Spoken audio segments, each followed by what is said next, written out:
RSS ಯಾಕೆ register ಆಗಿಲ್ಲ? ಶುಲ್ಕವೇ ಇಲ್ಲದೇ ಇರುವಂಥ ಒಂದು ಆಂದೋಲನ ಇದು, ಸಂಘಟನೆ.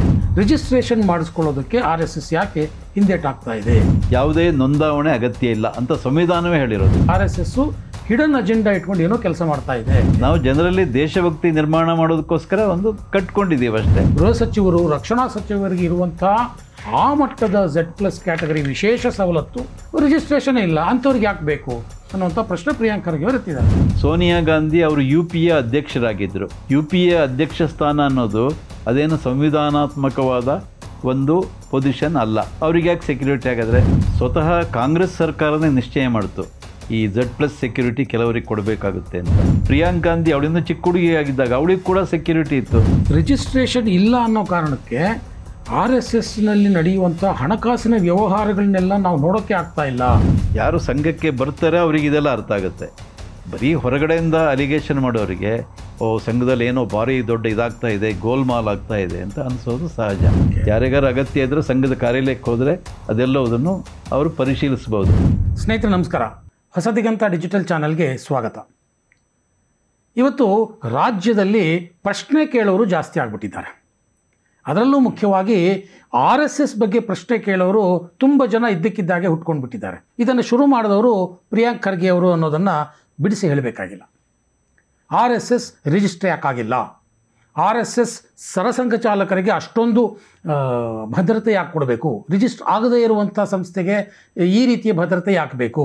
ಮತ್ತು RSSಗೆ ಹಣ ಎಲ್ಲಿಂದ ಬರುತ್ತೆ? RSS ಯಾಕೆ ರಾಷ್ಟ್ರ ಧ್ವಜವನ್ನು ಹಾರಿಸೋದಿಲ್ಲ?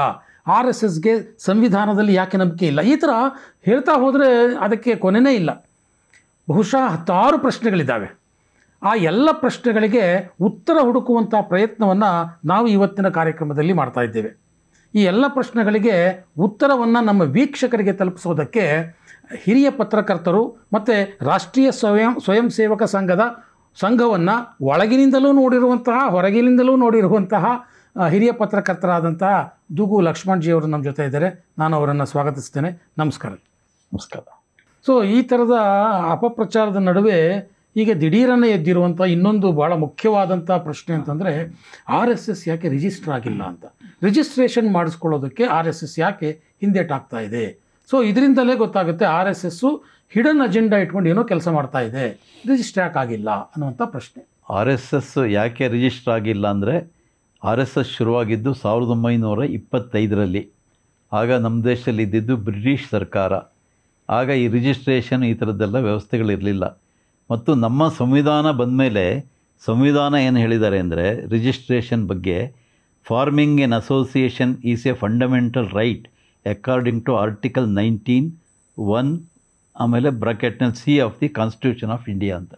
ಸಂವಿಧಾನದ ಪ್ರಕಾರ ಜನರನ್ನು ಸೇರಿಸೋದು ಅಥವಾ ಒಟ್ಟುಗೂಡೋದು, ಎಲ್ಲರೂ ಒಟ್ಟಿಗೆ ಸೇರೋದು, ಅದು ಒಂದು ಫಂಡಮೆಂಟಲ್ ರೈಟ್, ಮೂಲಭೂತ ಹಕ್ಕು. ಅದಕ್ಕೆ ಯಾವುದೇ there is no legal requirement in India that every association must be mandatory registered. ಇದು ಸಂವಿಧಾನ ಹೇಳಿರೋದು, ನಾನು ಹೇಳಿರೋದಲ್ಲ. ಯಾವುದೇ ಒಂದು ಲೀಗಲ್ ರಿಕ್ವೈರ್ಮೆಂಟ್ ಇಲ್ಲ ಜನ ಸೇರಿಸೋದಕ್ಕೆ. ಈಗ ಪಾರ್ಕ್ನಲ್ಲಿ ಎಲ್ಲರೂ ಒಟ್ಟಿಗೆ ಸೇರಿ ಜೋರಾಗಿ ನಗೆ ಹಬ್ಬ ಅಂತ ಮಾಡ್ತಾರೆ. ಅದು ನಗೋದ್ರಿಂದ ಆರೋಗ್ಯ ಸ್ವಲ್ಪ ಸುಧಾರಣೆ ಆಗುತ್ತೆ ಅಂತ. ಅಥವಾ ಯೋಗಾಸನ ಮಾಡ್ತಾರೆ, ಅಥವಾ ಒಂದಷ್ಟು ವ್ಯಾಯಾಮ ಮಾಡ್ತಾರೆ. ಅದಕ್ಕೆ ಯಾವುದೇ ರಿಜಿಸ್ಟ್ರೇಷನ್ ಅಗತ್ಯ ಇಲ್ಲ. ಗರಡಿ ಮನೆ ಇದೆ, ಗರಡಿ ಮನೆಗೆ ರಿಜಿಸ್ಟ್ರೇಷನ್ ಎಲ್ಲೂ ಇಲ್ಲ. ಅಥವಾ ಒಂದು ಪ್ರವಚನ ನಡೆಯುತ್ತೆ, ಪ್ರವಚನಕ್ಕೆ ರಿಜಿಸ್ಟ್ರೇಷನ್ ಬೇಡ. ಸಂಘ ಕೂಡ association of people, associate of people ಅಂತ ಇರೋದು. ಅದಕ್ಕೆ ಯಾವುದೇ ನೋಂದಾವಣೆ ಅಗತ್ಯ ಇಲ್ಲ ಅಂತ ಸಂವಿಧಾನವೇ ಹೇಳಿರೋದು. ಮತ್ತು ಶಾಖೆಗೆ ಬರೋರಲ್ಲಿ ಇವತ್ತು ಬರೋರು ನಾಳೆ ಬಂದೇ ಬರ್ತಾನೆ ಅಂತಿಲ್ಲ. ಅವನು ಬರದೇ ಇರ್ಬೋದು, ನಾಡಿದ್ದು ಇನ್ನೊಬ್ಬ ಬರ್ಬೋದು. ಹೀಗೆ ಬದಲಾಗ್ತಾ ಇರುತ್ತೆ, ವ್ಯಕ್ತಿಗಳು ಬದಲಾಗ್ತಾ ಇರ್ತಾರೆ. ಮತ್ತು ಸಂಘದಲ್ಲಿ ಯಾವುದೇ ರೀತಿಯ ಶುಲ್ಕ ಇಲ್ಲ. ನಾವು ಶಾಖೆಗೆ ಬರಬೇಕಾದ್ರೆ ಇಷ್ಟು ಶುಲ್ಕ ಕಟ್ಟಬೇಕು ಅಂತ ಎಲ್ಲೂ ಹೇಳಿಲ್ಲ. ಹಾಗಾಗಿ ಶುಲ್ಕವೇ ಇಲ್ಲದೇ ಇರುವಂಥ ಒಂದು ಆಂದೋಲನ ಇದು, ಸಂಘಟನೆ, ಸಂಸ್ಥೆ ಅಲ್ಲ RSS ಅಂದರೆ. RSS ಅನ್ನೋದು ಇಟ್ ಈಸ್ ಎ ಮೂವ್ಮೆಂಟ್, ಒಂದು ಆಂದೋಲನ. ಈ ಆಂದೋಲನಕ್ಕೆ ರಿಜಿಸ್ಟ್ರೇಷನ್ ಅಗತ್ಯ ಇಲ್ಲ. ನಾವು ಜನರಲ್ಲಿ ದೇಶಭಕ್ತಿ ನಿರ್ಮಾಣ ಮಾಡೋದಕ್ಕೋಸ್ಕರ ಒಂದು ಕಟ್ಕೊಂಡಿದ್ದೀವಿ ಅಷ್ಟೇ. ಅದಕ್ಕೆ 100 ವರ್ಷ ಆಗಿದೆ. 100 ವರ್ಷ ಆಗಿದ್ದಕ್ಕೆ ಹೆಮ್ಮೆ ಪಡಬೇಕೇ ಹೊರತು ಇದು ರಿಜಿಸ್ಟ್ರೇಷನ್ ಆಗಿಲ್ಲ ಅಂತ ಹೇಳೋದು ಅದು ಸಂಘದ ಮೇಲಿನ ಒಂದು ವಿರೋಧವನ್ನು ಸೂಚಿಸುತ್ತೆ ಹೊರತು ಇನ್ನೇನೂ ಅಲ್ಲ. ಇದು ಕೂಡ 97ನೇ ಇಸ್ವಿ 98ನೇ ವರ್ಷದಲ್ಲಿ ಈ ಪ್ರಶ್ನೆನೇ ಬಂದಿರಲಿಲ್ಲ, ಹೌದು. ಯಾಕೆ ರಿಜಿಸ್ಟ್ರೇಷನ್ ಆಗಿಲ್ಲ ಅಂತ. ಈಗ ಬರ್ತಾ ಇದೆ. ಅಂದರೆ ಸಂಘ ಬೆಳೀತಾ ಇದೆ. ಇದಕ್ಕೋಸ್ಕರ ಇದನ್ನು ತಡಿಬೇಕು ಅಂತೇಳಿ ಪ್ರಯತ್ನ ಮಾಡ್ತಿದ್ದಾರೆ. ಅವರು ಮಾಡಲಿ, ಸಂತೋಷ. ಸಂಘ ಇನ್ನಷ್ಟು ಚೆನ್ನಾಗಿ ಬೆಳೆಯುತ್ತೆ. ರಿಜಿಸ್ಟ್ರೇಷನ್ನು ಅದು ಇದು ಅಂತ ಬಂದಾಗ ಆ ವಿಚಾರನೇ ಇಟ್ಟುಕೊಂಡು ಇನ್ನೊಂದಷ್ಟು ಪ್ರಶ್ನೆಗಳು ಹೇಳ್ತಾ ಇದೆ. ರಿಜಿಸ್ಟ್ರೇಷನ್ನೇ ಇಲ್ಲದಂತಹ ಒಂದು ಸಂಸ್ಥೆಯ ಮುಖ್ಯಸ್ಥರಿಗೆ ಪ್ರಧಾನಿ ಮತ್ತು ಗೃಹ ಸಚಿವರು, ರಕ್ಷಣಾ ಸಚಿವರಿಗೆ ಇರುವಂಥ ಆ ಮಟ್ಟದ Z+ ಕ್ಯಾಟಗರಿ ವಿಶೇಷ ಸವಲತ್ತು ರಿಜಿಸ್ಟ್ರೇಷನ್ನೇ ಇಲ್ಲ, ಅಂಥವ್ರಿಗೆ ಯಾಕೆ ಬೇಕು ಅನ್ನುವಂಥ ಪ್ರಶ್ನೆ ಪ್ರಿಯಾಂಕ್ ಖರ್ಗೆ ಅವರು ಎತ್ತಿದ್ದಾರೆ. ಈ Z+ ಸೆಕ್ಯುರಿಟಿ ಬಂದಿದ್ದು ಯಾವಾಗ ಅಂದರೆ, ನಮ್ಮ ದೇಶದಲ್ಲಿ ಈ ಭಯೋತ್ಪಾದಕ ಚಟುವಟಿಕೆಗಳು ಪ್ರಾರಂಭ ಆದಮೇಲೆ ಅನೇಕ ಕಡೆ ಭಯೋತ್ಪಾದಕ ಮುಂಬೈನಲ್ಲಾಯಿತು, ಡೆಲ್ಲಿನಲ್ಲಾಯಿತು. ಆಗ ಸ್ವತಃ ಕಾಂಗ್ರೆಸ್ ಸರ್ಕಾರನೇ ನಿಶ್ಚಯ ಮಾಡಿತು ಈ Z+ ಸೆಕ್ಯುರಿಟಿ ಕೆಲವರಿಗೆ ಕೊಡಬೇಕಾಗುತ್ತೆ ಅಂತ. ಈಗ ಮೋಹನ್ ಭಾಗವತ್ ವಿಷಯ ಬದಿಗಿಡೋಣ. ಸಾಧ್ವಿ ರಿತಂಬರ ಅಂತ, ಅವರು ಹಿಂದುತ್ವದ ಪ್ರಖರ ಪ್ರತಿಪಾದಕಿಯವರು. ಅವರು ಬಹಳ ಫೈರ್ ಬ್ರಾಂಡ್ ಸ್ಪೀಚು. ಹೌದು, ಅವರು ಮುಂಚೆನೂ ಮಾತಾಡ್ತಾ ಇದ್ರು. ಆವಾಗ ಅವ್ರಿಗೆ ಯಾವುದೇ Z+ ಸೆಕ್ಯುರಿಟಿ ಇರಲಿಲ್ಲ. ಆದರೆ ಎಲ್ಲಿ ಭಯೋತ್ಪಾದನೆ ಇದೆಲ್ಲ ಶುರುವಾಯಿತು, ಆಗ ಕೇಂದ್ರ ಸರ್ಕಾರವೇ, ಕಾಂಗ್ರೆಸ್ ಸರ್ಕಾರ, BJP ಅಲ್ಲ, ಅವರಿಗೆ ಸೆಕ್ಯುರಿಟಿ ಕೊಡ್ತು. ಅದು Z+ ಆಗಿರಲಿಲ್ಲ, ಅದಕ್ಕಿಂತ ಸ್ವಲ್ಪ ಕೆಳಗಿಂದು. ಅವರಿಗೆ ಕಿರಿಕಿರಿ ಆಗಕ್ಕೆ ಶುರುವಾಯಿತು. ಸಾಧ್ವಿ ರಿತಂಬರಾಗೆ ಒಂದ್ಸರಿ ಕಾರ್ಕಳಕ್ಕೆ ಬಂದಿದ್ರು. ಕಾರ್ಕಳಕ್ಕೆ ಬಂದಾಗ ಎಲ್ಲ ಪೊಲೀಸು, ಇನ್ಸ್ಪೆಕ್ಟ್ರು, ಇವರೆಲ್ಲ ಸುತ್ತ ಸಭೆಗೆ ಹೋಗ್ಬೇಕಾದ್ರೂ ಎಲ್ಲರಿಗೂ ಚೆಕ್ ಮಾಡಿ ಬಿಡ್ತಾಯಿದ್ರು. ಆಗ ಅವ್ರಿಗೆ ಅನ್ನಿಸ್ತು ಇದು ಭಾಳ ಕಿರಿಕಿರಿ ಆಗ್ತಾಯಿದೆ, ನನಗೆ ಸಹಜವಾಗಿ ಭಾಷಣ ಮಾಡೋಕ್ಕೆ ಆಗೋದಿಲ್ಲ ಅಂತ ಅವರೇ ಹೇಳಿದ್ದುಂಟು. ಅನೇಕರಿಗೆ ತೊಗಾಡಿಯ ಅಂತ ವಿಶ್ವ ಹಿಂದೂ ಪರಿಷತ್ತಿನ ಒಬ್ಬರು ದೊಡ್ಡ ನಾಯಕರಿದ್ದರು, ಅವರಿಗೂ ಕೂಡ Z+ ಸೆಕ್ಯುರಿಟಿ ಕೊಡ್ತಾಯಿದ್ರು. ಅಷ್ಟೇ ಅಲ್ಲ, ಮುಖೇಶ್ ಅಂಬಾನಿ ಇಂಡಸ್ಟ್ರಿಯಲಿಸ್ಟು, ಅವರಿಗೆ ಬೇರೆ ಬೇರೆ ಕಡೆಯಿಂದ ಥ್ರೆಟ್ಸ್ ಇತ್ತು, ಅಂದರೆ ಅವರ ಪ್ರತಿಸ್ಪರ್ಧಿಗಳಿಂದ. ಅವರು ರಿಕ್ವೆಸ್ಟ್ ಮಾಡಿಕೊಂಡ್ರು, ಅದಕ್ಕೆ ಅವರಿಗೆ ಕೊಟ್ಟರು. ಏನು ಅಂದರೆ, ಯಾರಿಗೆ ನಮಗೆ ತೊಂದರೆ ಇದೆ, ನಮಗೆ ರಕ್ಷಣೆ ಕೊಡಿ ಅಂತ ಕೇಳಿದಾಗ ಪೊಲೀಸ್ನವರು ಸೆಕ್ಯುರಿಟಿ ಕೊಡುವಂಥ ಒಂದು ಕ್ರಮ ಇದೆ. ಅದನ್ನೇ ಈಗ ಮೋಹನ್ ಭಾಗವತರಿಗೆ ಕೊಟ್ಟಿರೋದು. ಮೋಹನ್ ಭಾಗವತರ ಮೇಲೆ ಬೇಕಾದಷ್ಟು ಥ್ರೆಟ್ಗಳಿದೆ. ಬೇರೆ ಬೇರೆ ಈ ಭಯೋತ್ಪಾದಕ ಸಂಘಟನೆಗಳು ಅವರನ್ನು ಹೇಗಾದರೂ ಮುಗಿಸ್ಬೇಕು ಅನ್ನುವಂಥ ಒಳಸಂಚು ಸಾಕಷ್ಟಿದೆ. ಲಾಲ್ ಕೃಷ್ಣ ಅಡ್ವಾಣಿ ಅವರು ಸಂಸತ್ ಸದಸ್ಯರಾಗಿದ್ದಾಗ ಕೊಯಮತ್ತೂರಿನಲ್ಲಿ ಒಂದು ಎಲೆಕ್ಷನ್ ಸ್ಪೀಚಿಗೆ ಬಂದಿದ್ದರು. ಎಲೆಕ್ಷನ್ ಸ್ಪೀಚಿಗೆ ಬಂದಾಗ ಇನ್ನೇನು ಸಭೆ ಶುರುವಾಗೋಕ್ಕೆ 5 ನಿಮಿಷ ಮುಂಚೆ ಬಾಂಬ್ ಸ್ಫೋಟ ಆಯಿತು. ಮದನಿ ಅನ್ನುವಂಥ ಒಬ್ಬ ದೊಡ್ಡ ಭಯೋತ್ಪಾದಕ, ಅವನ ಗ್ರೂಪ್ನವರು ಬಾಂಬ್ ಬ್ಲಾಸ್ಟ್ ಮಾಡಿ 11 ಜನ ಸಾವಿಗೀಡಾದರು. ಅದೃಷ್ಟವಶಾತ್ ಅಡ್ವಾಣಿ ಪಾರಾದರು. ಅದಾದಮೇಲೆ ಅವರಿಗೆ ಸೆಕ್ಯುರಿಟಿಗಳು ಜಾಸ್ತಿ ಆಯಿತು. ಹಾಗಾಗಿ ಬೇರೆಯವರಿಗೂ ಕೂಡ ಸೆಕ್ಯುರಿಟಿಗಳನ್ನು ಕೊಟ್ಟದ್ದಿದೆ. ಸೋನಿಯಾ ಗಾಂಧಿ ಅವರು UPA ಅಧ್ಯಕ್ಷರಾಗಿದ್ದರು. UPA ಅಧ್ಯಕ್ಷ ಸ್ಥಾನ ಅನ್ನೋದು ಅದೇನು ಸಂವಿಧಾನಾತ್ಮಕವಾದ ಒಂದು ಪೊಸಿಷನ್ ಅಲ್ಲ. ಅವ್ರಿಗೆ ಯಾಕೆ ಸೆಕ್ಯುರಿಟಿ ಆಗಿದ್ರೆ? ಅವರಿಗೂ ಇದೇ ಥರ Z+ ಸೆಕ್ಯುರಿಟಿ ಕೊಟ್ಟಿದ್ರು. ರಾಹುಲ್ ಗಾಂಧಿಗಿದೆ. ರಾಹುಲ್ ಗಾಂಧಿ ಈಗ ಅಪೋಸಿಷನ್ ಲೀಡ್ರು, ಹಿಂದೆ ಏನೂ ಅಲ್ಲ. ಗಾಂಧಿ ಕುಟುಂಬ ಅಂತ ಏನು ಹೇಳ್ತೀವಿ ನಾವು, ಗಾಂಧಿ ಕುಟುಂಬ ಅಲ್ಲ, ಅದು ಬೇರೆ ವಿಷಯ. ನೆಹರು ಕುಟುಂಬ ಒಬ್ಬ ಸದಸ್ಯ. ಪ್ರಿಯಾಂಕ್ ಗಾಂಧಿ ಅವಳಿಂದ ಚಿಕ್ಕ ಹುಡುಗಿಯಾಗಿದ್ದಾಗ ಅವಳಿಗೆ ಕೂಡ ಸೆಕ್ಯುರಿಟಿ ಇತ್ತು. ಹಾಗೆಯೇ ಇನ್ನೂ ಹೇಳೋದಾದರೆ ಫರೂಕ್ ಅಬ್ದುಲ್ಲಾ, ಕಾಶ್ಮೀರದ ಒಬ್ಬ ನಾಯಕ, ಅವರಿಗೂ ಸೆಕ್ಯುರಿಟಿ ಇತ್ತು, Z+ ಸೆಕ್ಯುರಿಟಿ. ಗುಲಾಂ ನಬಿ ಆಜಾದ್ ಅವರಿಗಿತ್ತು. ಡೆಲ್ಲಿ ಮುಖ್ಯಮಂತ್ರಿ ಆಗಿದ್ದರು ಅರವಿಂದ್ ಕೇಜ್ರಿವಾಲ್, ಅವರಿಗೂ ಕೂಡ ಸೆಕ್ಯುರಿಟಿ ಕೊಟ್ಟಿದ್ದರು. ಮಾಯಾವತಿಗೆ ಬೆದರಿಕೆ ಯಾರಿಂದ ಹಾಗಾದರೆ? ಅವರಿಗೂ ಸೆಕ್ಯುರಿಟಿ ಇತ್ತು. ಪ್ರಕಾಶ್ ಸಿಂಗ್ ಬಾದಲ್ ಪಂಜಾಬಿನ ಮುಖ್ಯಮಂತ್ರಿ ಆಗಿದ್ದರು, ವಿರೋಧ ಪಕ್ಷದ ನಾಯಕರಾಗಿದ್ದರು. ಸಿಖ್ರ ಒಬ್ಬ ದೊಡ್ಡ ಮುಖಂಡ, ಅವರಿಗೂ ಸೆಕ್ಯುರಿಟಿ ಇತ್ತು. MK ಸ್ಟ್ಯಾಲಿನ್ನು, ಅವರಿಗೂ ಇದೆ ಸೆಕ್ಯುರಿಟಿ. ಈಗ ಚಂದ್ರಬಾಬು ನಾಯ್ಡು ಕೂಡ ಕೊಟ್ಟಿದ್ದಾರೆ, ಯಾಕೆಂದರೆ ಅವರು NDA ಒಂದು ಪಾರ್ಟ್ ಅಂಥೇಳಿ ಅವರಿಗೂ ಇದೆ. ಅಡ್ವಾಣಿ ಕೂಡ ಇತ್ತು. ಸರ್ಬಾನಂದ ಸೋನಾಲ್ ಅಸ್ಸಾಮಿನ ಮುಖ್ಯಮಂತ್ರಿ ಆಗಿದ್ದರು, ಸೋನೋವಾಲ್, ಅವರಿಗೆ ಯಾಕೆಂದರೆ ತುಂಬ ಥ್ರೆಟ್ಸ್ ಇತ್ತು ಅವರಿಗೆ. ಇಷ್ಟೇ ಅಲ್ಲ, ಶಾರುಖ್ ಖಾನ್ ಅವನೊಬ್ಬ ನಟ, ಅವನಿಗೆ ಪ್ರತಿಸ್ಪರ್ಧಿಗಳು ಅಥವಾ ಅವರನ್ನು ದ್ವೇಷಿಸೋರು ಇರ್ತಾರೆ ಅಂಥೇಳಿ ಅವ್ರಿಗೆ ಕೂಡ BJP ಅವರಲ್ಲ, ಕಾಂಗ್ರೆಸ್ ಸರ್ಕಾರ ಸೆಕ್ಯುರಿಟಿಯನ್ನು ಕೊಟ್ಟಿತ್ತು. ಹಾಗಾಗಿ ರಾಷ್ಟ್ರಪತಿಗಳಿಗೆ, ಪ್ರಧಾನಿಗೆ ಎಲ್ಲ ಹೈ ಇದರದ್ದು ಸೆಕ್ಯುರಿಟಿ ಕೊಡ್ತಾರೆ. ಅದೇ ಥರ ಇವರಿಗೆ ತುಂಬ ಥ್ರೆಟ್ಸ್ ಇರೋದರಿಂದ BJP ಅಂದರೆ NDA ಸರ್ಕಾರ ನಿಶ್ಚಯ ಮಾಡ್ತು ಇವ್ರಿಗೆ ಕೂಡ ಅಗತ್ಯ ಇದೆ ಅಂತ. ಹಾಗಾಗಿ ಈಗಿನ ಏನದು AS ಎಲ್ಲ ಏನೋ ಹೇಳ್ತಾರಲ್ಲ, ಆ ಸೆಕ್ಯುರಿಟಿಯನ್ನು ಕೊಟ್ಟಿದ್ದಾರೆ. ಅಷ್ಟೇ ಹೊರತು ಇವರೇನು ರಿಕ್ವೆಸ್ಟ್ ಮಾಡ್ಕೊಂಡಿಲ್ಲ, ಸಂಘದ ಕಡೆಯಿಂದ ಅಪ್ಲಿಕೇಶನ್ ಹಾಕಿರಲಿಲ್ಲ, ಸರ್ಕಾರವೇ ಕೊಟ್ಟಿದೆ. ಸರ್ಕಾರ ಕೊಟ್ಟಿದ್ದನ್ನು ಸ್ವೀಕರಿಸಿದ್ದಾರೆ ಅಷ್ಟೇ. ಸೊ ರಿಜಿಸ್ಟ್ರೇಷನ್ ಇಲ್ಲದೆ ಈ ರೀತಿಯ ಸೆಕ್ಯೂರಿಟಿ ಕೊಟ್ಟಿದ್ದಲ್ದಲ್ಲೇ ರಿಜಿಸ್ಟ್ರೇಷನ್ ಇಲ್ಲ ಅನ್ನೋ ಕಾರಣಕ್ಕೆ RSSನಲ್ಲಿ ನಡೆಯುವಂಥ ಹಣಕಾಸಿನ ವ್ಯವಹಾರಗಳನ್ನೆಲ್ಲ ನಾವು ನೋಡೋಕ್ಕೆ ಆಗ್ತಾ ಇಲ್ಲ. ಅದೆಲ್ಲ ಗುಟ್ಟಾಗಿ ನಡೀತಾ ಇದೆ. ಅದು RSSಗೆ ಎಲ್ಲಿಂದ ಹಣ ಬರುತ್ತೆ, ಯಾರು ಕೊಡ್ತಾರೆ, ಇದೆಲ್ಲವೂ ಸಹ ಭಾಳ ಸೀಕ್ರೆಟಾಗಿ RSS ಮಾಡ್ತಾ ಇದೆ. ಕಾರಣ ಏನು ಅಂತಂದರೆ ರಿಜಿಸ್ಟರ್ ಆಗಿಲ್ಲ. ಸೊ ಹಾಗಾದ್ರೆ RSSನ ಹಣಕಾಸಿನ ವಹಿವಾಟು ನೋಡೋದು ಹೆಂಗೆ ಅನ್ನುವಂಥ ಪ್ರಶ್ನೆಗಳು ಈಗ ಎದ್ದಿದೆ. RSSನಲ್ಲಿ ನಾನು ಆಗಲೇ ಹೇಳಿದಾಗೆ ಸದಸ್ಯತ್ವ ಇಲ್ಲ, ಯಾವುದೇ ಶುಲ್ಕ ಮೆಂಬರ್ಶಿಪ್ ಅಂತ ಇಲ್ಲ. ಒನ್ಸ್ ಎ ಸ್ವಯಂ ಸೇವಕ್ ಈಸ್ ಆಲ್ವೇಸ್ ಎ ಸ್ವಯಂ ಸೇವಕ್ ಅಂತ ಡಾಕ್ಟರ್ ಹೆಡ್ಗೇವಾರ್ ಕಾಲದಲ್ಲೇ ಹೇಳಿದ್ದಾರೆ. ಒಂದು ಸರಿ ಅವನ ಶಾಖೆಗೆ ಬಂದರೆ ಅವನು ಸದಾಕಾಲ ಸ್ವಯಂ ಸೇವಕ, ಬೇರೆ ಥರ ಶುಲ್ಕ ಆ ಥರದ್ದೇನಿಲ್ಲ.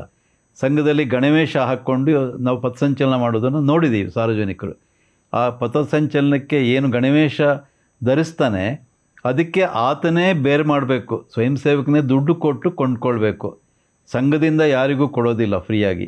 ಪ್ರತಿಯೊಬ್ಬ ಅವನು OTCಗೆ ಸಂಘ ಶಿಕ್ಷಾ ವರ್ಗಕ್ಕೆ ಹೋಗಬೇಕಾದ್ರೆ ಅವನೇ ದುಡ್ಡು ಹೊಂದಿಸ್ಕೊಂಡು ಹೋಗಬೇಕು, ಶುಲ್ಕ ಕೊಡಬೇಕು, ಗಣವೇಶ ಅವನೇ ರೆಡಿ ಮಾಡ್ಕೊಳ್ಬೇಕು, ಇದೆಲ್ಲ ಅವನೇ ಮಾಡ್ಕೊಳ್ಳೋದು. ಹಾಗಾಗಿ ಸಂಘದಿಂದ ಯಾರಿಗೂ ಹಣ ಕೊಡೋದಾಗಲಿ ಆ ಥರದ ಪ್ರಶ್ನೆ ಇಲ್ಲ ಇಲ್ಲಿ. ಆದರೆ ಸಂಘದ ಶಿಬಿರಗಳನ್ನು ಮಾಡಬೇಕಾದ್ರೆ ಇದಕ್ಕೆಲ್ಲ ಹಣದ ಅಗತ್ಯ ಇದ್ದೇ ಇದೆ. ಹಣ ಇಲ್ಲದೆ ಏನೂ ಮಾಡೋಕ್ಕಾಗಲ್ಲ. ಅದಕ್ಕೆ ಸಾರ್ವಜನಿಕರಿಂದ, ಸಂಘದ ಹಿತೈಷಿಗಳಿಂದ ಸಂಗ್ರಹ ಮಾಡ್ತಾರೆ. ಜೊತೆಗೆ ವರ್ಷಕ್ಕೊಂದ್ಸರಿ ಗುರುಪೂಜಾ ಉತ್ಸವ ಅಂತ ಮಾಡ್ತಾರೆ, ವ್ಯಾಸ ಪೂರ್ಣಿಮೆಯ ದಿವಸ. ಆವತ್ತು ಭಗವದ್ಧ್ವಜಕ್ಕೆ ವಂದನಾರ್ಪಣೆ ಎಲ್ಲ ಮಾಡಿ, ವಂದನೆ ಮಾಡಿ ಸ್ವಯಂ ಸೇವಕರಿಗೆ ಯಥಾನುಶಕ್ತಿ ಹಣವನ್ನು ಕೊಡ್ತಾರೆ. ಅದೊಂದು ಆಫರ್.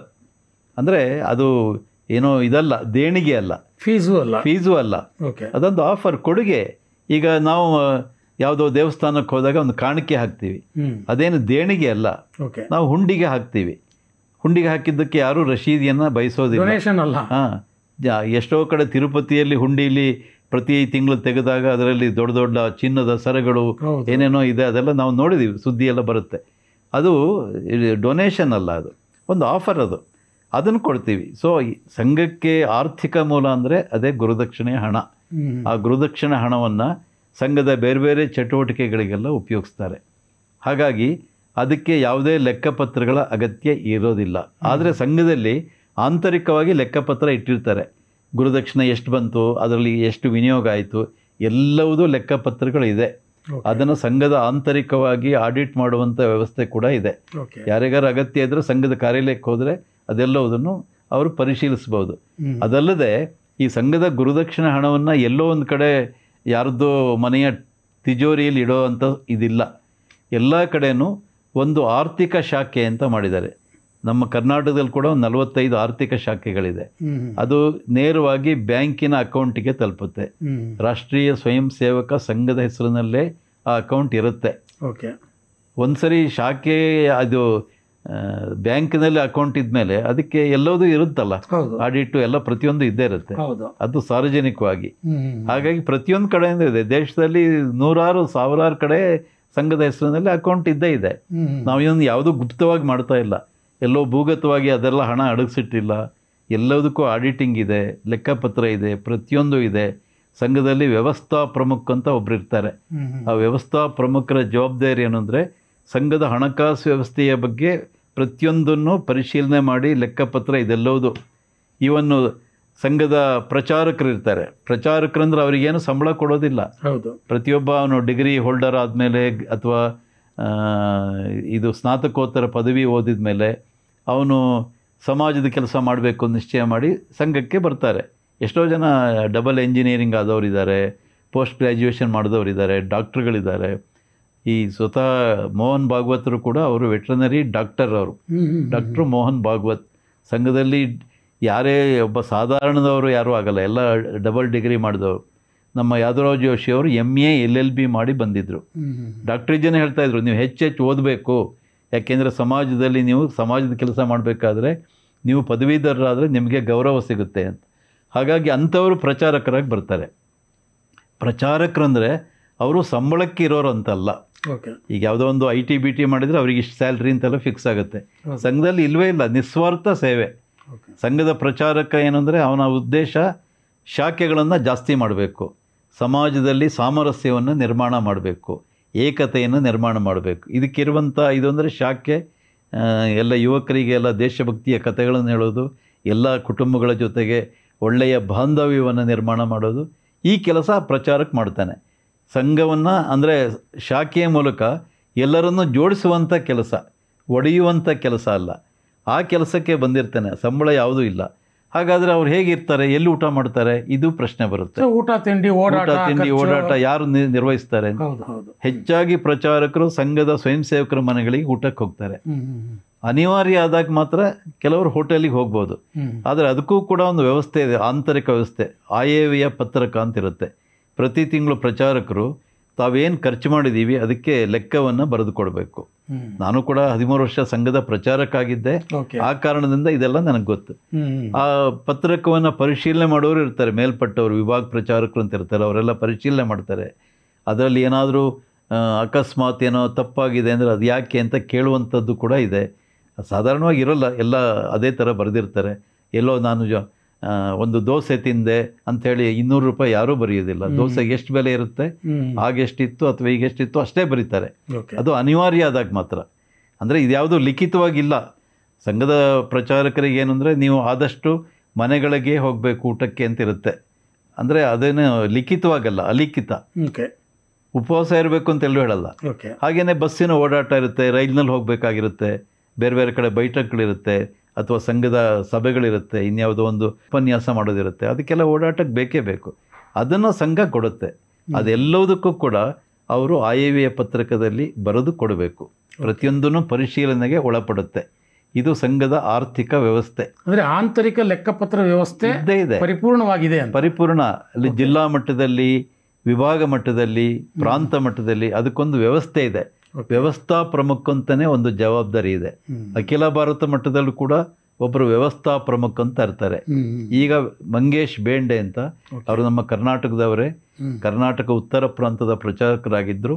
ಅವರು ವ್ಯವಸ್ಥಾ ಪ್ರಮುಖ ಆಗಿದ್ದಾರೆ. ಹಿಂದೆ ಇಲ್ಲಿ ನಮ್ಮ ಕರ್ನಾಟಕದವರೇ ಬಳ್ಳಾರಿಯವರು ಸಾಂಕಲ್ ಚಂದ್ ಬಾಗ್ರೇಚ ಅಂತ, ಅವರು ಅಖಿಲ ಭಾರತ ವ್ಯವಸ್ಥಾ ಪ್ರಮುಖರಾಗಿದ್ದರು. ಹೀಗೆ ಬೇರೆ ಬೇರೆ ಬದಲಾಯಿಸ್ತಾ ಇರ್ತಾರೆ. ಒಂದು 3 ವರ್ಷಕ್ಕೆ 4 ವರ್ಷಕ್ಕೆಲ್ಲ ಬದಲಾಗ್ತಾ ಇರ್ತಾರೆ. ಸಂಘದ ಅನುಕೂಲಕ್ಕೆ ಅಥವಾ ವ್ಯವಸ್ಥೆಗೆ ಸಂಬಂಧಪಟ್ಟ ಹಾಗೆ ಬದಲಾವಣೆ ಆಗ್ತಾ ಇರುತ್ತೆ. ಅಂದರೆ ಈ ಆರ್ಥಿಕ ಇದನ್ನು ನೋಡ್ಕೊಳ್ಳೋದಕ್ಕೆ ಒಂದು ವ್ಯವಸ್ಥೆ ಇದೆ. ಯಾವುದಾದ್ರೂ ಒಂದು ಶಿಬಿರ ಆದರೆ, ಅದು ಸಣ್ಣದೇ ಶಿಬಿರ ಇರ್ಬೋದು, ದೊಡ್ಡದೇ ಇರ್ಬೋದು, ಅದೆಲ್ಲ ಆದಮೇಲೆ ಕೊನೆಗೆ ಲೆಕ್ಕಪತ್ರಗಳದ್ದೇ ಒಂದು ಅದು ಕೂತ್ಕೊಂಡು ಲೆಕ್ಕಪತ್ರ ಎಲ್ಲ ಮಾಡಿ ಎಷ್ಟು ಸಂಗ್ರಹ ಆಯಿತು, ಎಷ್ಟು ಖರ್ಚಾಯಿತು, ಈ ಥರದ ಒಂದು ಆರ್ಥಿಕವಾದ ಲೆಕ್ಕಪತ್ರ ವ್ಯವಸ್ಥೆ ಕೂಡ ಸಂಘದಲ್ಲಿ ಇದೆ. ಯಾರು ಸಂಘಕ್ಕೆ ಬರ್ತಾರೆ ಅವರಿಗೆ ಇದೆಲ್ಲ ಅರ್ಥ ಆಗುತ್ತೆ. ಬರೀ ಹೊರಗಡೆಯಿಂದ ಅಲಿಗೇಷನ್ ಮಾಡೋರಿಗೆ ಸಂಘದಲ್ಲಿ ಏನೋ ಭಾರಿ ದೊಡ್ಡ ಇದಾಗ್ತಾ ಇದೆ, ಗೋಲ್ಮಾಲ್ ಆಗ್ತಾ ಇದೆ ಅಂತ ಅನಿಸೋದು ಸಹಜ. ಅದಕ್ಕೆ ಅಂದರೆ ಸಂಘದಲ್ಲಿ ಸಂಗ್ರಹವಾದಂಥ ಹಣವನ್ನು ಯಾರ್ಯಾರ ಮನೆಯಲ್ಲೋ ಯಾರ್ಯಾರ ಜೋಬಲ್ಲೋ ಇಟ್ಕೊಳ್ಳಿಕ್ಕೆ ಬರಲ್ಲ, ಯಾರ್ಯಾರ ಅಕೌಂಟ್ಗೂ ಹಾಕ್ಲಿಕ್ಕೂ ಬರಲ್ಲ. ಸೊ ಆರ್ಥಿಕ ಶಾಖೆ ಅಂತ ಇರುತ್ತೆ, ಆ ಶಾಖೆಯದೇ ಒಂದು ಅಕೌಂಟ್ ಇರುತ್ತೆ, ಆ ಅಕೌಂಟ್ಗೆ ಹೋಗುತ್ತೆ. ನೀವು ಹೇಳೋದು ಎಲ್ಲ ಶಾಖೆಗಳದ್ದು ಅಕೌಂಟ್ ಇರಲ್ಲ. ಎಲ್ಲ ಶಾಖೆ ಅಂತ ಯಾವುದನ್ನ ನಿಶ್ಚಯ ಮಾಡಿರ್ತೀವಿ ಅದರಲ್ಲಿ ಇರುತ್ತೆ, ಅದು ಬ್ಯಾಂಕ್ನಲ್ಲೇ ಇರುತ್ತೆ. ಅದರದ್ದು ಇದೇ ಆಗುತ್ತೆ. ಇನ್ನು ಬೇರೆ ಬೇರೆ ಕೆಲವು ಕಾರ್ಯಕ್ರಮಗಳು, ದೊಡ್ಡ ದೊಡ್ಡ ಕಾರ್ಯಕ್ರಮಗಳಾದಾಗ ಅದಕ್ಕೆ ಸಾರ್ವಜನಿಕರಿಂದ ಹಣವನ್ನು ಸಂಗ್ರಹ ಮಾಡ್ತಾರೆ. ಅದಕ್ಕೊಂದು ಸಮಿತಿ ಅಂತ ಮಾಡಿ ಅದಕ್ಕೆ ಎಲ್ಲ ರಶೀದಿಯನ್ನು ಕೊಡ್ತಾರೆ. ಉದಾಹರಣೆಗೆ ಎಲ್ಲೋ ಒಂದು ಕಡೆ ಪ್ರವಾಹ ಬಂತು, ಆಗ ಸಂಘದ ಈ ಆರ್ಥಿಕ ಶಾಖೆ ಹಣವನ್ನು ಉಪಯೋಗಿಸೋಕೆ ಬರಲ್ಲ. ಏಕೆಂದರೆ ಭಾಳ ದೊಡ್ಡ ಪ್ರಮಾಣದಲ್ಲಿ ಅಲ್ಲಿ ಸಂತ್ರಸ್ತರಿಗೆಲ್ಲ ಶಿಬಿರಗಳನ್ನು ಮಾಡೋದೆಲ್ಲ ಇರುತ್ತೆ. ಸಾರ್ವಜನಿಕರಿಂದ ಹಣ ಸಂಗ್ರಹ ಮಾಡ್ತಾರೆ. ಅದಕ್ಕೊಂದು ಪರಿಹಾರ ಸಮಿತಿ ಅಂತ ಮಾಡ್ತಾರೆ. ಆ ಪರಿಹಾರ ಸಮಿತಿಗೆ ಇನ್ಕಮ್ ಟ್ಯಾಕ್ಸ್ ವಿನಾಯಿತಿ ಕೂಡ ಸಿಗುತ್ತೆ. ಅವಾಗ ಜೊತೆಗೆ ರಶೀದಿಯನ್ನು ಕೊಡ್ತಾರೆ ಪ್ರತಿಯೊಬ್ಬರಿಗೂ ಕೂಡ. ಅದಲ್ಲದೆ ಯಾರಾದರೂ ಕೈಂಡ್ಸ್ ಕೊಟ್ಟರೆ, ಉದಾಹರಣೆಗೆ ಬ್ಲ್ಯಾಂಕೆಟ್ ಕೊಟ್ಟರು ಅಥವಾ ಇನ್ನೇನೋ ಬಟ್ಟೆ ಕೊಟ್ಟರು ಅಥವಾ ಅಕ್ಕಿ ಕೊಟ್ಟರು, ಅದಕ್ಕೂ ಕೂಡ ರಶೀದಿಯನ್ನು ಕೊಡ್ತಾರೆ. ಪ್ರತಿಯೊಂದು ಕೂಡ ಪಾರದರ್ಶಕವಾಗಿ ನಡೆಯುತ್ತೆ ಹೊರತು ಅದರಲ್ಲಿ ಯಾವುದೋ ಗೋಲ್ಮಾಲ್ ವ್ಯವಹಾರಗಳು ಸಂಘದಲ್ಲಿ ಇಲ್ಲ. ನಾನು ಸಂಘದಲ್ಲೇ ಕಳೆದ 50 ವರ್ಷದಿಂದ ಇರೋದ್ರಿಂದ ನನಗೆ ಇದೆಲ್ಲವುದು ಗೊತ್ತಿದೆ. ಯಾರು ಹೊರಗೆ ಇದ್ದಾರೆ ಅವರಿಗೆ ಅನುಮಾನ ಬರೋದು ಸಹಜ, ಅದಕ್ಕೇನು ಮಾಡಲಿಕ್ಕಾಗೋದಿಲ್ಲ. ಸಂಘಕ್ಕೆ ಬಂದು ಅವ್ರು ವಿಚಾರಿಸ್ಲಿ, ಏನೇನು ಮಾಡಿದಿರಿ, ಉದಾಹರಣೆಗೆ ಎಲ್ಲೋ ಒಂದು ಕಡೆ ಇದಾಯಿತು, ನೀವೆಷ್ಟು ಖರ್ಚು ಮಾಡಿದಿರಿ ಅಂತ ಕೇಳಲಿ, ಲೆಕ್ಕಪತ್ರ ಕೊಡ್ತಾರೆ ಸಂಘದವರು. ಸೊ ರಿಜಿಸ್ಟರ್ ಆಗದೆ ಇರೋದ್ರಿಂದ ನೀವು ತೆರಿಗೆಗಳ್ಳತನ ಮಾಡೋದಕ್ಕೆ ದಾರಿ ಹುಡುಕೊಂಡ್ಬಿಟ್ಟಿದ್ದೀರಾ ಅನ್ನುವಂಥ ಮಾತನ್ನು ಪ್ರಿಯಾಂಕ್ ಖರ್ಗೆ ಅವರೇ ಹೇಳ್ತಾರೆ. ಟ್ಯಾಕ್ಸ್ ಎವೇಡ್ ಮಾಡಲಿಕ್ಕೆ, ಟ್ಯಾಕ್ಸ್ ಕದೀಲಿಕ್ಕೆ, ಈ ಥರದ್ದೆಲ್ಲ. ಬಹುಶಃ ನೀವು ಹೇಳಿದಾಗೆ ಅಕೌಂಟ್ ಇದೆ ಅಂದಮೇಲೆ ಅದು ತೆರಿಗೆ ವ್ಯಾಪ್ತಿಗೆ ಸಹಜವಾಗಿ ಬಂದೇ ಬರುತ್ತೆ ಅದು. ಅಕೌಂಟ್ ಅಂದಮೇಲೆ ಅದಕ್ಕೆ ನಿಮಗೆ ಪಾನ್ ಕಾರ್ಡ್ ಇರ್ಬೋದು, ಆಧಾರ್ ಇರ್ಬೋದು, ಎಲ್ಲವೂ ಸಹಜವಾಗಿ ಲಿಂಕ್ ಆಗಿರುತ್ತೆ. ಏನಾದರೂ ಒಂದೊಂದು ಲಿಂಕ್ ಆಗಲೇಬೇಕಲ್ಲ, ಎಲ್ಲದು ಇದ್ದೇ ಇರುತ್ತೆ, ಪ್ರತಿಯೊಂದು ಇರುತ್ತೆ. ಅದಕ್ಕೆ ಪ್ರತಿಯೊಂದಕ್ಕೂ ಲೆಕ್ಕಪತ್ರ ಇದೆ. ಎಲ್ಲ ವ್ಯವಹಾರಗಳು ಕೂಡ ಪಾರದರ್ಶಕವಾಗಿ ನಡೆಯುತ್ತೆ. ಈಗ ಯಾರೋ ಶಾಖೆಯಲ್ಲಿ ಅರ್ಪಣೆ ಮಾಡಿದಂಥ ಗುರುದಕ್ಷಿಣೆ ಅದು ಯಾವುದಕ್ಕೂ ಮಿಸ್ಯೂಸ್ ಆಗೋದಿಲ್ಲ. ಅದಕ್ಕೆ ಪ್ರತಿಯೊಂದಕ್ಕೂ ಲೆಕ್ಕ ಇರುತ್ತೆ. ಗುರುದಕ್ಷಿಣೆ ಉತ್ಸವ ಆದಮೇಲೆ ಕಾರ್ಯಾಲಯಕ್ಕೆ ಹೋಗಿ ಪ್ರತಿಯೊಂದನ್ನು ಎಣಿಸಿ ಎಲ್ಲ ಮಾಡಿ ಗಂಟೆ 2:30 ಆದರೂ ಬಿಡೋದಿಲ್ಲ. ಶಿವಮೊಗ್ಗದಲ್ಲಿ ಒಬ್ಬರು ಸುಬ್ಬಣ್ಣ ಅಂತ ನಮ್ಮ ವ್ಯವಸ್ಥಾ ಪ್ರಮುಖರಿದ್ದರು, ಈಗಲೂ ಇದ್ದಾರೆ. ಅವ್ರಿಗೆ 90 ವರ್ಷ ದಾಟಿದೆ. ಅವರು ಪ್ರತಿಯೊಂದು ಪೈ ಟು ಪೈ ಲೆಕ್ಕ ಆಗಬೇಕು, ಒಂದು ಪೈಸೆ ವ್ಯತ್ಯಾಸ ಆದರೂ ಬಿಡ್ತಿರಲಿಲ್ಲ. ಊಟ ಇಲ್ಲ, ಆಮೇಲೆ ಮೊದಲು ಇದನ್ನು ಮಾಡಬೇಕು ಅಂತೇಳಿ ಕೂರಿಸ್ಕೊಂಡು ಲೆಕ್ಕಪತ್ರ ಮಾಡಿ ಅದೆಲ್ಲ ಸರಿಯಾದ ಮೇಲೆ ಅವರು ಬಿಡ್ತಾಯಿದ್ರು ಅವ್ರನ್ನ. ಹೀಗೆ ಪ್ರತಿಯೊಂದಕ್ಕೂ ಒಂದು ವ್ಯವಸ್ಥೆ ಇದೆ. ಸಂಘ ವ್ಯವಸ್ಥೆಯನ್ನು ಮೀರಿ ಅಥವಾ ಅಪ್ರಚಾದಂಥ ಇದು ಅನ್ಡೆಮೊಕ್ರೆಟಿಕ್ ಆಗಿ ಯಾವುದೂ ಮಾಡ್ತಾ ಇಲ್ಲ. ಎಲ್ಲ ನಮ್ಮ ಸಂವಿಧಾನ ಡೆಮೋಕ್ರಸಿಯ ಅಂಡರ್ನಲ್ಲಿ ಏನೇನು ನಿಯಮಗಳಿದೆ ಆ ನಿಯಮಕ್ಕೆ ಅನುಗುಣವಾಗಿ ಮಾಡುತ್ತೆ. ಉದಾಹರಣೆ, ಪಥಸಂಚಲನ ಮಾಡಬೇಕಾದ್ರೆ ನಾವು ಪಥಸಂಚಲನ ಇವತ್ತು ಮಾಡಿಬಿಡ್ತೀವಿ ಅಂತ ಸುಮ್ಮನೆ ಹೋಗೋಲ್ಲ. ಮೊದಲು ಪೊಲೀಸ್ ಪರ್ಮಿಷನ್ ಕೇಳ್ತಾರೆ. ಪೊಲೀಸ್ ಪರ್ಮಿಷನ್ ಕೊಟ್ಟಾದ ಮೇಲೆ ಪಥಸಂಚಲನ ಮಾಡೋದು. ಇಲ್ಲದ್ರೆ ಚಿತ್ತಾಪುರದಲ್ಲಿ ಇಷ್ಟರೊಳಗೆ ಯಾವಾಗಲೂ ಮಾಡ್ಬೋದಿತ್ತು. ಸಂಘಕ್ಕಿರುವಂಥ ಒಂದು ಅಪಾರ ಶಕ್ತಿಯಲ್ಲಿ ಮಲ್ಲಿಕಾರ್ಜುನ ಖರ್ಗೆ ಇರ್ಬೋದು, ಯಾರೇ ಇರ್ಬೋದು, ಅಥವಾ ಪ್ರಿಯಾಂಕ್ ಖರ್ಗೆ, ಅವ್ರನ್ನ ಕೇರ್ ಮಾಡೋ ಅಗತ್ಯ ಇರಲ್ಲ, ಮಾಡಿಬಿಡ್ಬೋದಿತ್ತು. ಆದರೆ ನಾವು ಸಂವಿಧಾನ ವಿರೋಧವಾಗಿ ಹೋಗೋದಿಲ್ಲ, ಅಥವಾ ಸರ್ಕಾರಕ್ಕೆ ವಿರೋಧವಾಗಿ ಮಾಡಬೇಕು ಅಂತ ನಮ್ಮ ಒಂದು ಆಶಯ ಕೂಡ ಇಲ್ಲ. ಅವ್ರು ಯಾವಾಗ ಪರ್ಮಿಷನ್ ಕೊಡ್ತಾರೆ ಆವಾಗ ಮಾಡೇ ಮಾಡ್ತೀವಿ. ಮಾಡೋದಂತೂ ನಿಶ್ಚಿತ ನಡೆಯುತ್ತೆ. ಈಗ ಪರ್ಮಿಷನ್ ಬಗ್ಗೆ ಇನ್ನೂ ಚರ್ಚೆ ನಡೀತಾ ಇದೆ. ನಾಳೆ ಕೋರ್ಟ್ನಲ್ಲಿದೆ. ಕೋರ್ಟ್ ಏನು ಹೇಳುತ್ತೆ, ಕೋರ್ಟಿನ ತೀರ್ಪನ್ನು ಅದರ ಪೂರ್ತಿ ಯಥಾವತ್ತು ಅನುಸರಿಸೋದು ಸಂಘದ ಕೆಲಸ. ಕೋರ್ಟಿನ ತೀರ್ಪಿಗೆ ವಿರುದ್ಧವಾಗಿ ಯಾವತ್ತೂ ಹೋಗಿಲ್ಲ ನಾವು. ಎಮರ್ಜೆನ್ಸಿಲಿ ನಮ್ಮ ಎಲ್ಲ ಜೈಲಿಗೆ ಹಾಕಿದ್ರು. ನಾನು ಜೈಲಿನಲ್ಲಿದ್ದೆ 3 ತಿಂಗಳು. ಆಗ ಜೈಲಿಗೆ ಹೋಗಿದ್ವಿ. DIRನಲ್ಲಿ ನಾನು ಬಂಧನಕ್ಕೊಳಗಾಗಿದ್ದೆ. ಆಮೇಲೆ ಬಿಡುಗಡೆ ಆಯಿತು. ಬಿಡುಗಡೆ ಆದಮೇಲೆ ಜಾಮೀನು ಮೇಲೆ ಬಿಡುಗಡೆ ಆಯಿತು. ಆಮೇಲೆ ಕೇಸೆಲ್ಲ ರದ್ದಾಯಿತು ಎಮರ್ಜೆನ್ಸಿ ಹೋದ್ಮೇಲೆ. ಎಷ್ಟೋ ಜನ ಮೀಸಾದಲ್ಲಿದ್ದರು. ಅಂದರೆ ಅವರಿಗೆ ಯಾವುದೇ ಬೇಯ್ಲು ಇಲ್ಲ, ಏನಿಲ್ಲ. ಅವ್ರ ತಂದೆ ತೀರೋದಾಗ ತಂದೆಯ ಅಂತಿಮ ಸಂಸ್ಕಾರ ಮಾಡೋದಕ್ಕೂ ಅವರಿಗೆ ಅವಕಾಶ ಕೊಟ್ಟಿರಲಿಲ್ಲ. ಅದನ್ನು ಒಪ್ಕೊಳ್ತು ಸಂಘ. ಅನೇಕರು ತಂದೆಯ ಅಂತಿಮ ಸಂಸ್ಕಾರನೇ ನೋಡಲಿಲ್ಲ, ಅಂತಿಮ ದರ್ಶನ ಕೂಡ ಆಗಲಿಲ್ಲ. ಹಾಗಂತೇಳಿ ನಾವೇನು ಸರ್ಕಾರದ ವಿರುದ್ಧ ಹೋಗಲಿಲ್ಲ ನಾವು. ಯಾಕೆಂದರೆ ನಮ್ಮದೇ ಸರ್ಕಾರ ಏನೋ ಒಂದು ಸ್ವಂತದ ಆಸೆಗೋಸ್ಕರ ಸರ್ವಾಧಿಕಾರ ಮಾಡಿದ್ರು. ನಮ್ಮದೇ ಸರ್ಕಾರ ಅಂದರೆ ನಮ್ಮದೇ ದೇಶದ ಸರ್ಕಾರ, ನಮ್ಮದೇ ದೇಶ ಸರ್ಕಾರ, ನಮ್ಮದೇ ಜನರ ಸರ್ಕಾರ. ಈಗ ಇಂದಿರಾ ಗಾಂಧಿ ಅವರೇನು ಬೇರೆಯವರಲ್ಲ, ನಮ್ಮವರೇ. ನಮ್ಮವರು ಅಂದರೆ ಇದೇ ದೇಶದವರು. ಆದರೆ ತನ್ನ ಸರ್ವಾಧಿಕಾರಕ್ಕೋಸ್ಕರ ಎಮರ್ಜೆನ್ಸಿ ಡಿಕ್ಲೇರ್ ಮಾಡಿದರು. ಆದರೆ ಅದರ ವಿರುದ್ಧ ಅಹಿಂಸಾತ್ಮಕವಾದ ಹೋರಾಟ ಮಾಡಿದ್ವಿ ಹೊರತು ಹಿಂಸಾತ್ಮಕವಾಗಿ ಮಾಡಲಿಲ್ಲ.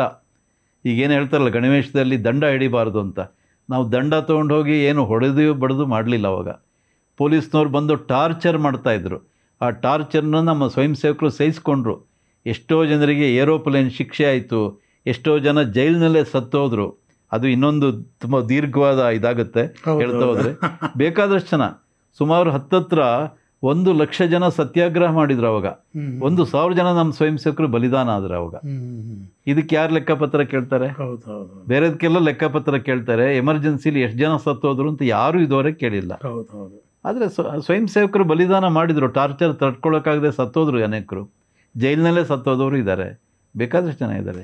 ಒಟ್ಟಾರೆಯಾಗಿ ಸಂಘದ ಹಣಕಾಸು ವ್ಯವಸ್ಥೆ ಎಷ್ಟರ ಮಟ್ಟಿಗೆ ವ್ಯವಸ್ಥಿತವಾಗಿದೆ ಅನ್ನೋದನ್ನು, ಪಾರದರ್ಶಕವಾಗಿದೆ ಅನ್ನೋದನ್ನು ನೀವು ಎಳೆಯಾಗಿ ಬಿಡಿಸಿಟ್ರಿ.